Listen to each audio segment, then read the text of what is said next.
گوڵدانی شعر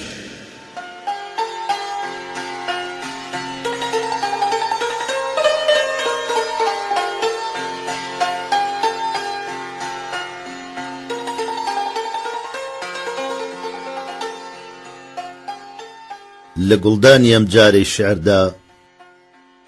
گەشتێک بەناو دیوانە شعری یەکێک لە کۆڵەکەکانی شعری کلاسیکی کوردی مامۆستا نالیدا ئەکەین.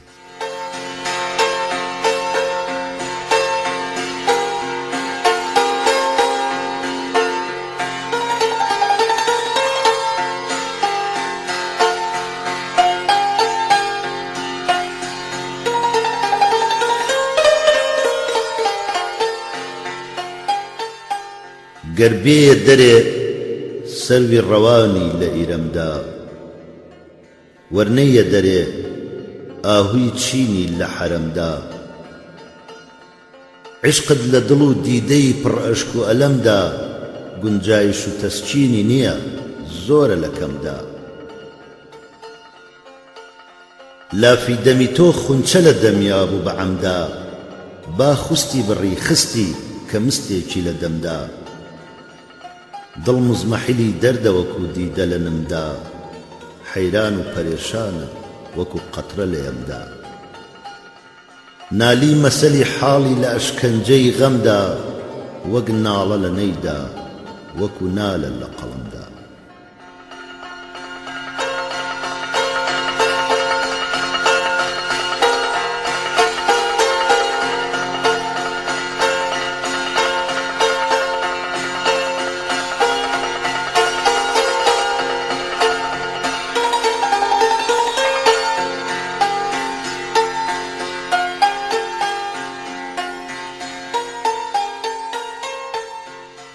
طبعی شەکەرباری من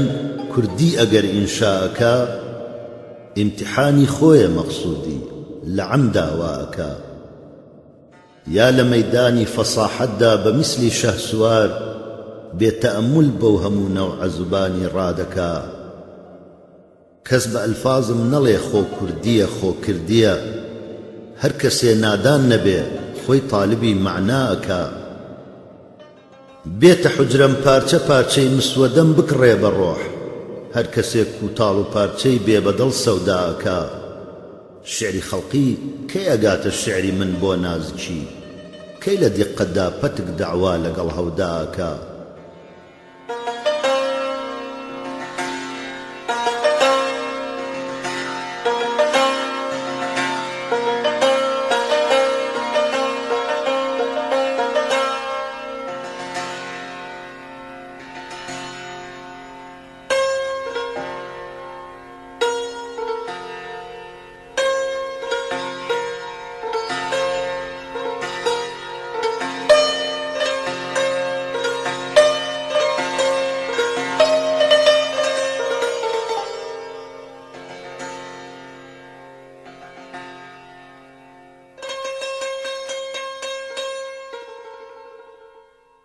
جەنانی وەک جینان کردم بە ماوە، حەبیبەی ماڵیاوە ماڵی ئاوە، حەڵاڵی بێ نیکاحی حوری عینم، بەجوو تێ نازری شەرع و فەتاوە، زەفافەتگاهی پەردەی ئاڵی چاوم، مبارەک حەجلە بێ بۆ بوو کوزاوە، سیداقی ڕوونما و وەسڵی شاهید لەگەڵ شاییکەران بێدەنگ و داوە، ویساڵی بێکەم و کەیفی حوزوری لە نالی گەردەپرسی یعنی ئاوا.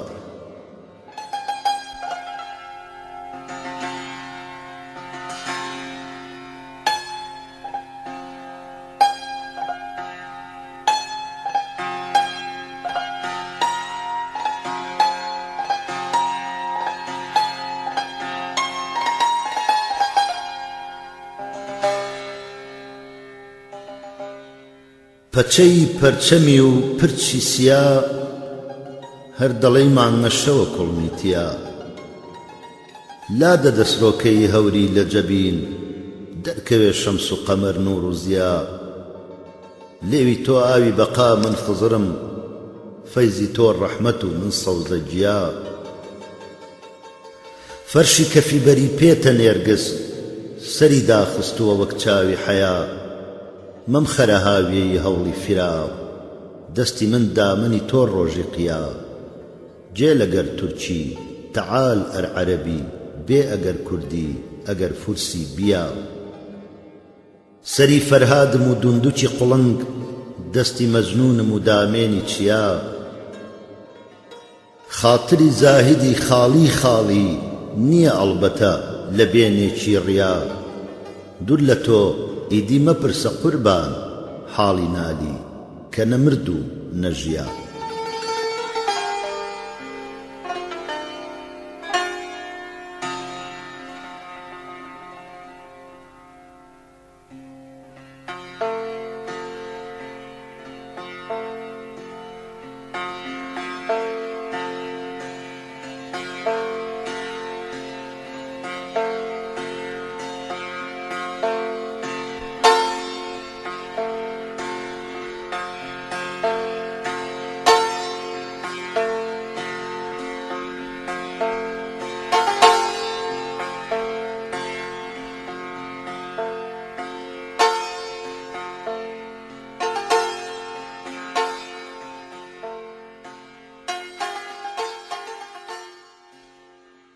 مەکە ئیخلافی ئەو وعدەی کە فەرموود دەخیلت بم کە خانەی سەبرەکەم سوود لە ڕوت و قوتی وەک من ڕوو مەپۆشە کە وەسڵی تۆیە قوتی عاشقی ڕوود موژەت قولابیە هەم شیر و هەم تیر برۆد میحرابیە هەم تاق و هەم جوود لە سندوقی پڕی سینەم بترسە کە ئاگر بەربداتە تەخت و تابوت لەبەر خەندەی لەبی لەعلی ئەتۆ بوو کەوا شەکەر دەباری گوڵ دەپشکوت دەکەی نەخچێری سەد دڵ هەر بە تیرێ ئیلاهی هەر بمێنێ دەست و بازوت چ شیری نەختوتی دەوری لێوت بەڵێ مەعلومە خۆشە خەڵتی یاقوت هەنالی بەڵکو بیکێشی بەناڵی بناڵە دامنیشە مات و مەبوو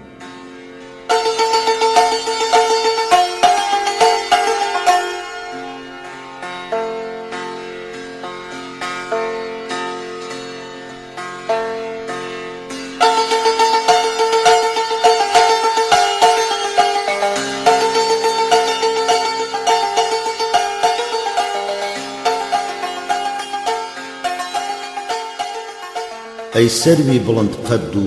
برۆ تاق و مەمگجود کێ دەستی دەگاتە بەی و ناری نەگەیشتوود دەم هەمدەمی خونچێکە نەپشکتووە هێشتا با کەشفی نەکرد بەرجی عەتر پۆشی گوڵی ڕوود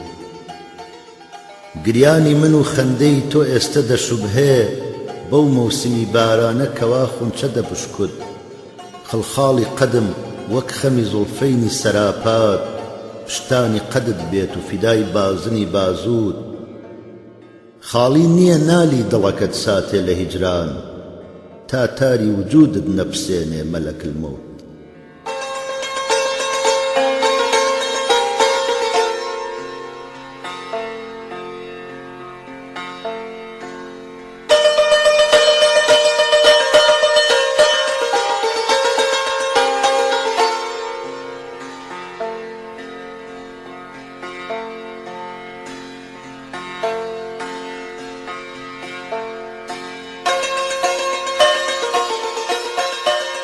حەنایی کردووە پەنجەی بە خوێناوی دڵی زارم ئەمە ڕەنگە شەهادەت بێ کە کوشتەی دەستی دڵدارم گوتم ئایا بەزاری خۆت دەپرسی حاڵی زاری من برۆی هێنایە یەک وەک شکلیلا یعنی کە بێزارم عەجەب ئەستێرە شەو هەڵدێ لە تاوی خوسرەوی خاوەر بەڕووی تۆم دیدە هەڵنایە شەو ڕۆژ ئەرچی بێدارم طبیبی من دەبێت دەخلی هەبێت صاحب ئیشارەت بێ مەگەر چاوت بزانێ من لەبەرچی مەست و بیمارم بەسەر وموت کە ڕاستە سەرکەش و بەرزی کەچی لەرزی کە فەرقیشم بگاتە ئاسمان بەندەی قەدی یارم لە شیرینیە تۆ ئەی خوسرەوی تەختی زەمین ڕەنگە بگاتە ئاسمانی بێستون فەرهادی هاوارم برۆت باڵی هوما سایی سەری سوڵتانی حوسنت بوو، خەت هات و وتی من ناسخی توغڕای خونکارم. سەراپا هەروەکو حەڵقەی زرێ پەروێزەی خوێنم، بە یەک یەکتیری موژگانی زرێ دووزت بریندارم. حەمایل کە دەمی تیغت لە حەڵقەی گەردنی نالی، مەگەر تێراو ببم بۆ ڕەنگە تینووی ساعیدی یارم.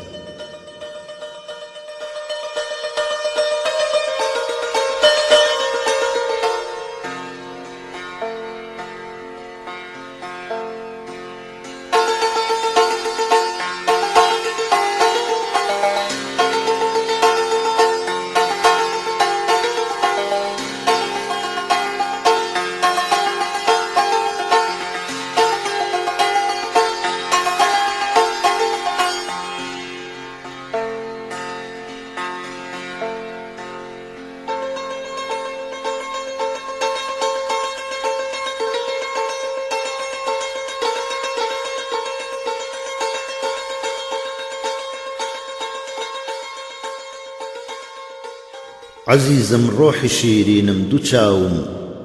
دەوای زامی دڵ و جەرگی بڕاوم. ئەتۆشا من گەدا دادم بپرسە،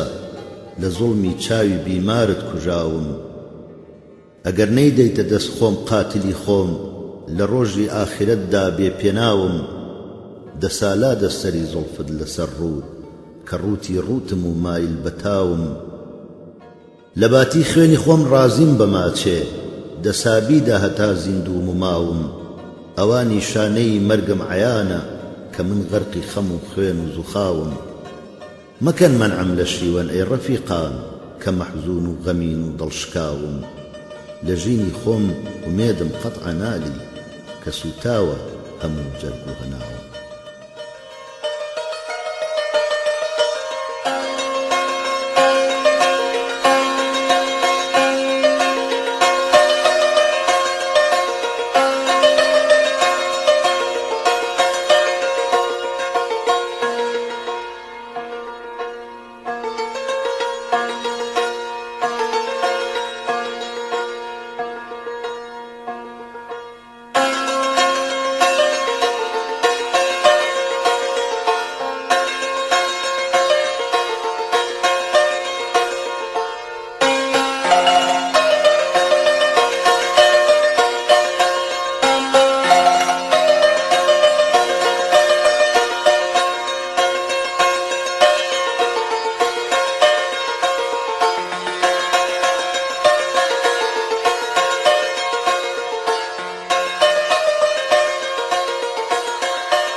کە تۆی قیبلە دەمت سابێنە قوربان، لەسەر قوبلە دڵم مەشکێنە قوربان. وەرە بنوارە دوو دەستی حەناییم، حەنایی چی هەموو خۆ خوێنە قوربان. شەقی کە غەیری حوبی تۆی تێدا بێ، بە دەستی خۆت دڵم دەربێنە قوربان. لە بۆ خەڵکی خەڵات پەخشانی ماچە، خەڵاتی من هەموو خۆ گوێنە قوربان. فتوری چاوەکانت نانوێنی، بەنالی فیتنە بەس بنوێنە قوربان.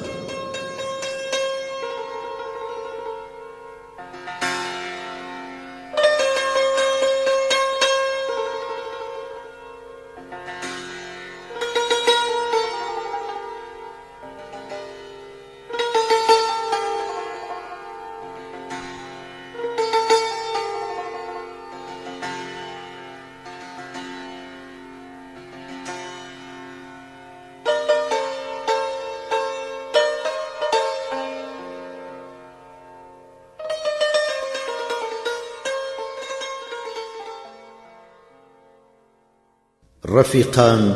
من ئەوا ڕۆیم لە لاتان، لە مەزلومان بڵا چۆڵ بێ وڵاتان. بڵا سا شار بە شار و دێ بە دێ بین، لە دەست یاران بکەین تەیی وڵاتان.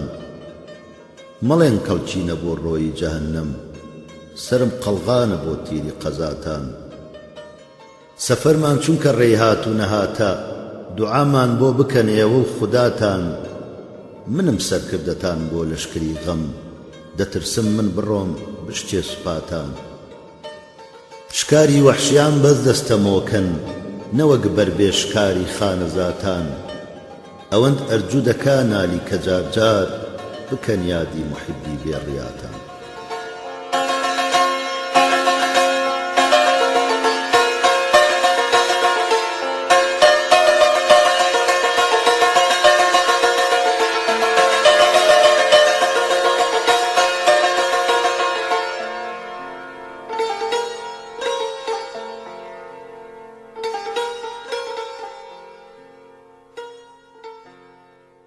لە دوگمەی سینە دوێنێ نوێژی شێوان بەیانی دا سفیدەی باغی سێوان لە خەوفی تەڵعەتی ڕۆژ هەر وەکو شێر بە ڕووزەردی هەڵات و کەوتە کێوان دووچاوی من کەوا کەیلی سروشکن ئەپێون ئاوی بەحری خوێ بە پێوان مەکەن لۆمەی پەشێوی دڵکە ئەم شەو پەشێواوە لە بەرپەرچەم پەشێوان شەرابی لەعلی ڕومانی لە نالی حرامە بێمەزەی ماچێکی لێوان.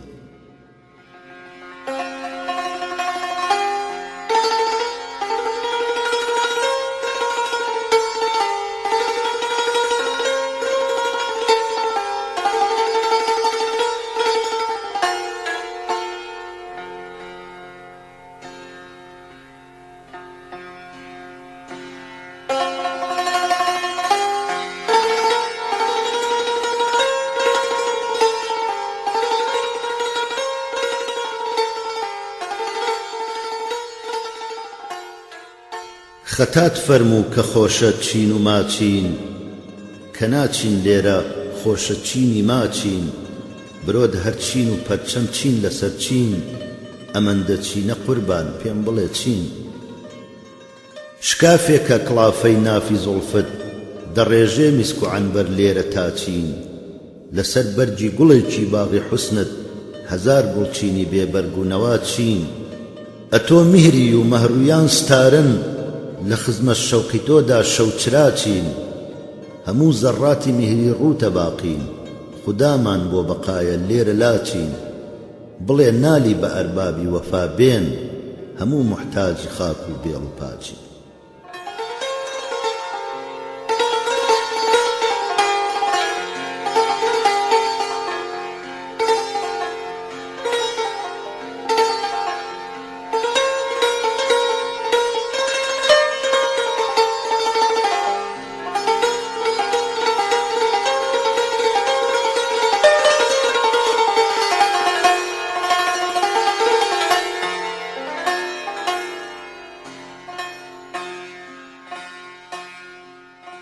دەروونم پڕکەباب و دەردەبێتۆ دڵم گەرمە و هەناسەم سەر دەبێتۆ خەریکی شەشدەری هاتوو نەهاتم خەلاسیم قەد نییە لەم نەردەبێتۆ لیباسم ماتەمە شینە لە شیندام سروشکم سوورە ڕەنگم زەر دەبێتۆ عەزیزم دڵڕەقە و خۆم فەرد و تەنهام دەترسم بمکوژێم دەردەبێتۆ بەبێ دیداری تۆ خۆلاڵە نالی عەجەب هەستاوە ئەم چەند فەر دەبێتۆ.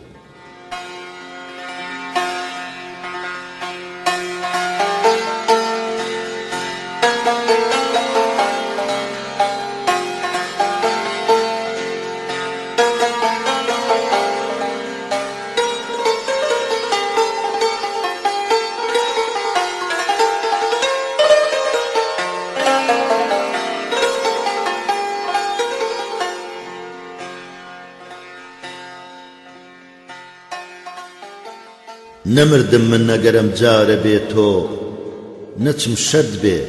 هەتا ئەم خوارە بێتۆ دەروونم خاڵیە وەک نەی دەناڵێ هەوارێکی چپڕ هاوارە بێتۆ بیناییم کوێرە هەڵنایە بە ڕووی کەس موژەم یەک یەک دەڵێی بزمارە بێتۆ هەموو ئەعزای ناڵینم دەناڵێ سەراپا میسلی مۆسیقارە بێتۆ قەسەم بەو شەربەتی دیداری پاکت شەرابم عەینی ژەهری مارە بێتۆ لەکن تۆ خار و خەز گوڵزارە بێ من لەکن من خەرمەنی گوڵ خارە بێتۆ لەکن من باوجودی ناس و ئەجناس کەسی تێدا نییە ئەم شارە بێتۆ هەتا تۆم ئاشنا بووی ئاشنا بوون ئەمێستا موو بە موو ئەغیارە بێتۆ هەموو ڕۆژێ لە تاوی جرانی ئەم ساڵ تەمەنای مردنی پێرارە بێتۆ لە حەسرەت سەروی قەدت چاوی نالی دوو جۆگە بەڵکو دوو ڕووبارە بێتۆ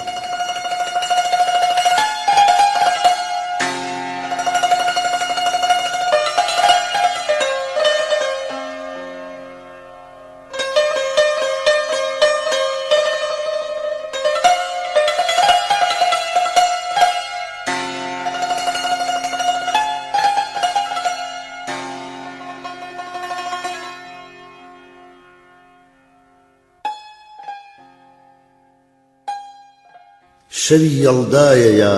دەیجوورە ئەم شەو کە دیدەم دوور لە تۆ بێنوورە ئەم شەو دڵم وەک حاکمی مەعزوو لە قوربان خەڵاتی وەسڵی تۆی مەنزورە ئەم شەو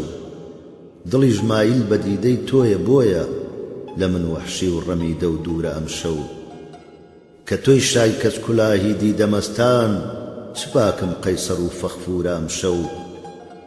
لە خەو هەڵساوە یا ئاڵۆزە چاوت هەمیشە وایە یا مەخمورە ئەم شەو سروشکم نەقشی چاوی تۆ دەکێشێ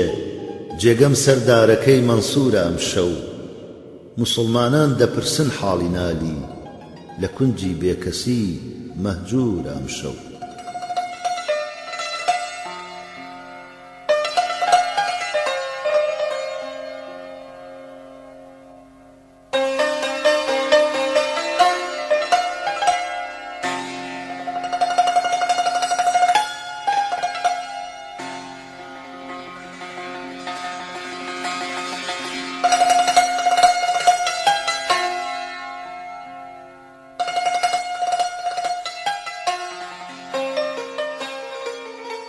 دەستم لە گردنی خۆت هەڵمەگرە ئەی حەبیبە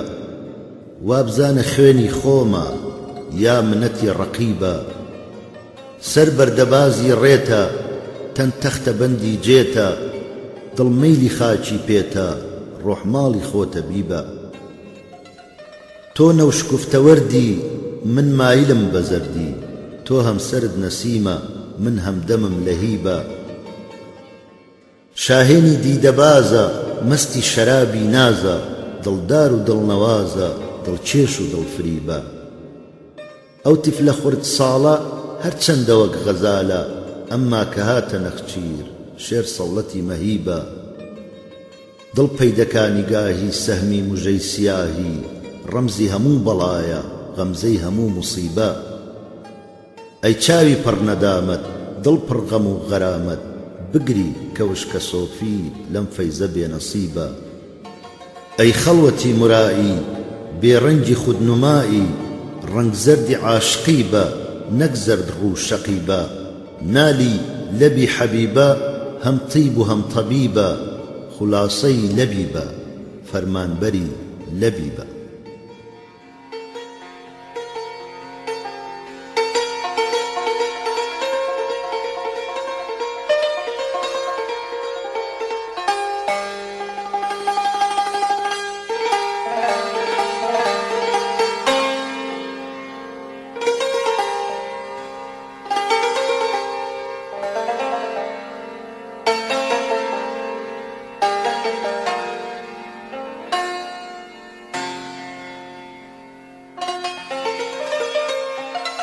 سەراپای گوارە زەردی ترس و لەرزە دڵێ عاسی بووە لەو جێگە بەرزە سروشکم ئاب و دانەی نارە کێدی بە گەرمی داوەرێ بەم تەرزە تەرزە ئەلا ئەی ئاسکی ناسک بە باسک شکاندت گەردنی سەد شێری شەرزە ئەلا ئەی نازەنین ئاهوو بە باهوو دڵی سەیادی خۆت هێنایە لەرزە دەفەرمی چاوەکەت زنجیر کەنالی کە مطلق چانیە ئینسانی هەرزە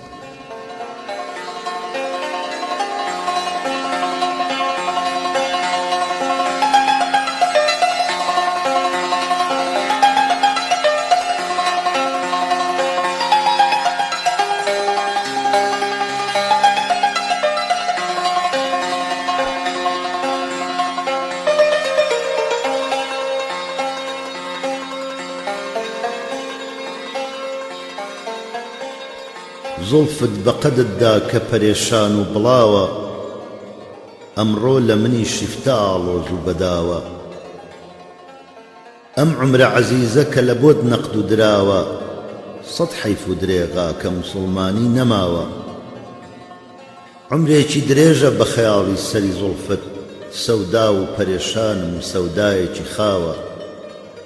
هەرچەندە کە ڕووتم بە خودا مایلی ڕووتم بێبەرگیە عیلەت کە هەتی و مەیلی هەتاوە مانی نیەتی قووەتی تەسویری برۆی تۆ ئەم قەوسە بەدەستی متەنەفیز نەکشاوە بۆچی نەگریم سەد کەڕەتم دڵەشکێنی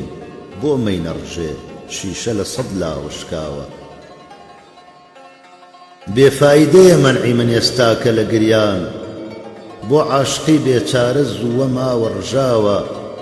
هەر جۆگە و جێگێکی کەوا سوور و سوێر بێ جێی جۆششی گریانی منە و خوێنە ڕژاوە سۆزی دڵمە باعیسی تاو و کوڵی گریان معلومە کە ئاگر سەبەبی جۆشی ئاوە نالی وەکو زوڵفت کە متێعی بەری پێتە تێکی مەشتێنە بە جەفا مەی خەرەلاوە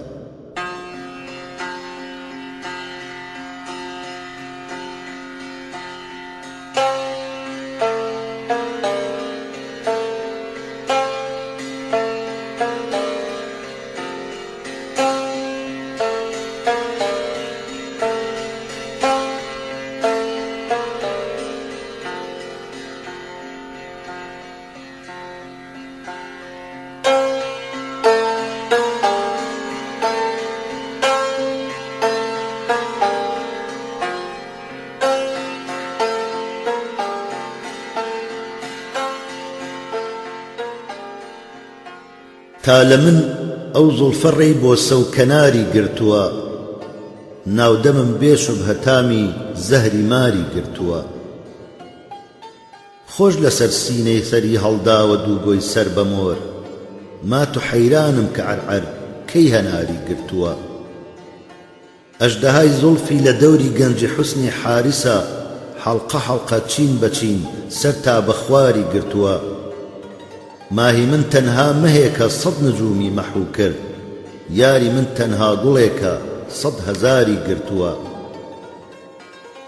دامەنی پاچی مەداری دائیرەی خامەگ نییە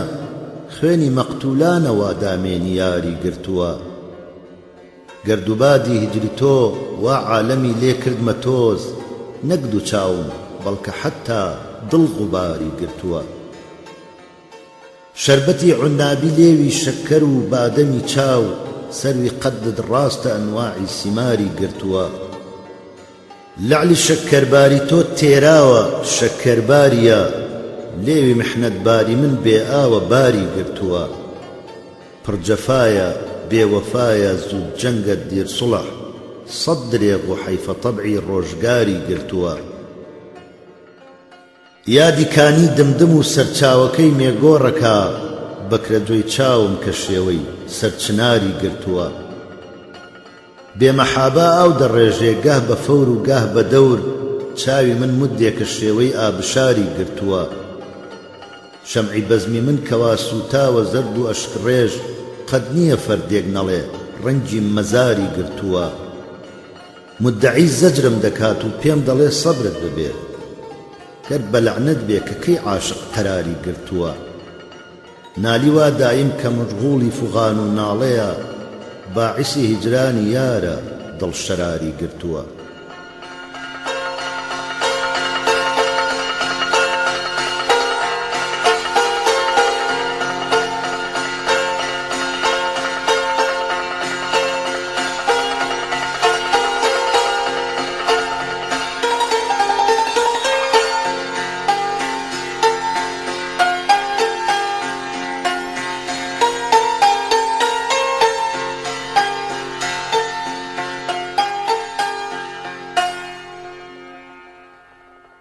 گوڵبنی قەدت لە قوبەی سینە خونچەی کردووە